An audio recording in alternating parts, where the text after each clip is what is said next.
right now is the Army is not ready or willing to do that yet.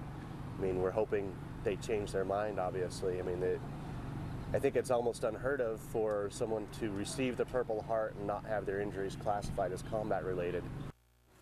That was Sean Manning from earlier today explaining that he has not get the benefits that he expected. Fox News legal analyst Peter Johnson Jr. is with us here in studio, and nice to see you. Good to see you.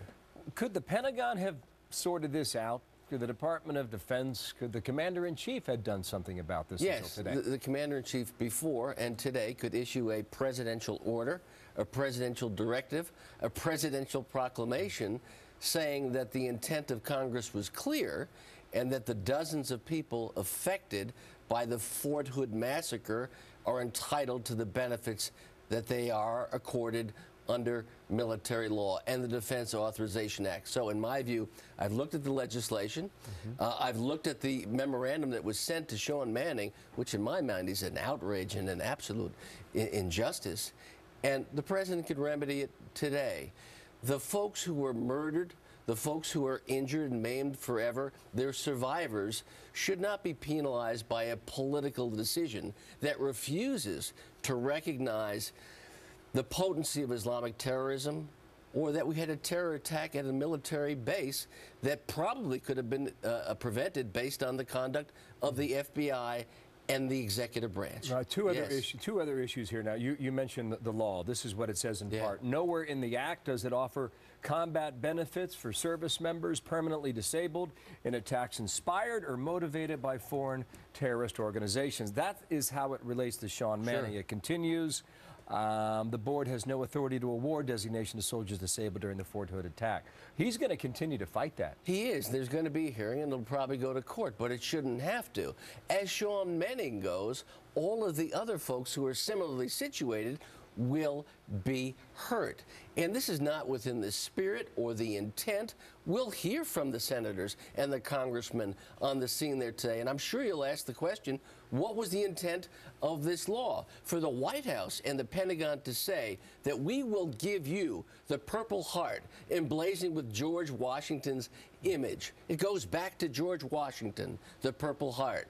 But we will not give you the money for the damages that you suffered, or for the personal injury, or for the shortening of a leg, or for the psychological disability. Do you know 2 people have died by suicide of the group that were affected on that day? Since then, where is the White House on this, and how can this be allowed to stand? Legally, you raised the right question. What was the intent? Now, as you look back at this event, almost 6 years later, and the phrase of workplace violence that was assigned for 5.5 years, and now you're 6 years into administration. Does that phrase take on some sort of different meaning or interpretation or understanding for how this administration looks at events like these at home or abroad? Sure.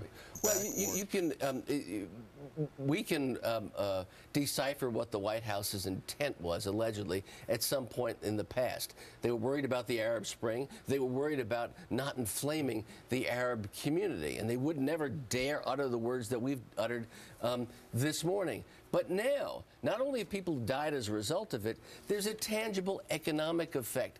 These soldiers and their families are being punished by a political determination.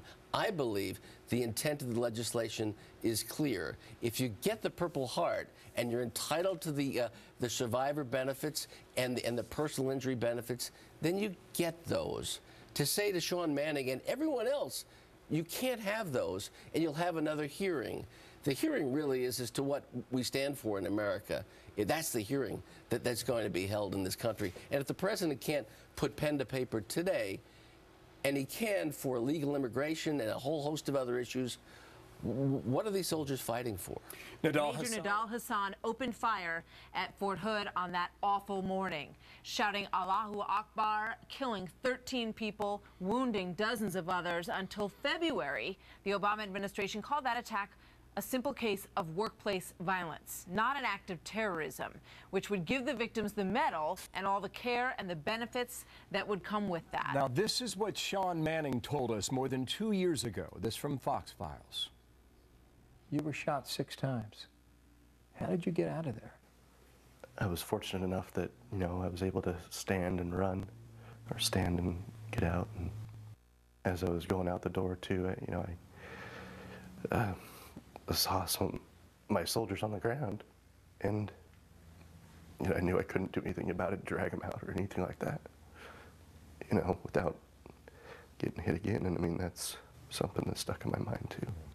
Casey Steagle's live outside Fort Hood, Texas. Sean Manning is there along with others. Casey, good morning. Bill, good morning to you. We are just about an hour away from what is expected to be one powerful day here at Fort Hood. From a lot of people we've talked to on the ground, it is a day filled with mixed emotions because once again, it reopens the wounds of that terrible November day when so many were hurt and so many lost their lives. But it is also a bit joyous in that this is something that the victims and their families and lawmakers have been fighting for. And today, well, their dreams become. Carter and I could not be more pleased about what's going to happen here in about an hour. Yeah, you know Sean Manning's story, right? Shot 6 times, 2 bullets still lodged in his body. Congressman Williams, will he get the benefits that he believes he rightly deserves? Well, I believe that he rightly deserves it. And when we filed our bills, we had this in mind for the benefits and the Purple Hearts. We have fought this administration on a lot of issues on this, and if we have to fight them again, we'll fight them. We'll do it again to make sure these. Do you think it was political correctness as well, as your colleague does? I think there's no question it was political correctness. I don't think President Obama wanted to have a terrorist act on during his administration, and he played politics with it. Congressman Carter, you say it's been a long, hard fight. What does today mean for you? Well, first off, on this issue of benefits, we have been assured that every Purple Heart has benefits attached there too.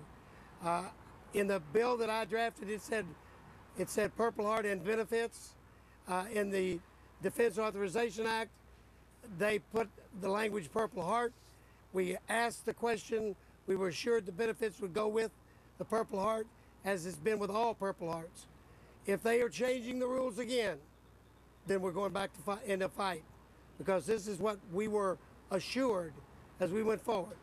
So I feel confident we'll win this fight. Gentlemen, thank you. John Carter, Roger Williams, Republicans from Texas. Sandra Bullock as a stalker.